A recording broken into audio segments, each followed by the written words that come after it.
Hey all, in this video I'm just going to share with you a quick unboxing of the Eman Cares Danish dough mixing tool. This is like basically a whisk, but it's shaped totally different. So let's open this box and see what's inside. Okay, so this is the Eman Cares Danish dough mixing tool. This has a really nice wooden handle.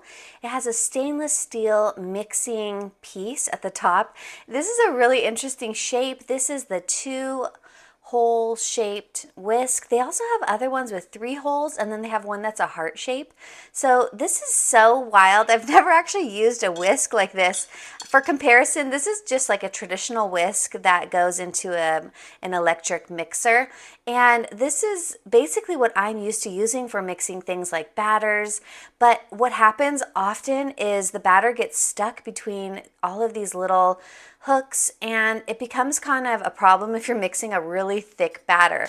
So that's why I really wanted to try out this Danish dough hook. So in another video I'll show you what that looks like, but I just wanted to share with you a quick unboxing of what you get in the package from Eman Cares. And I hope this review was helpful for you.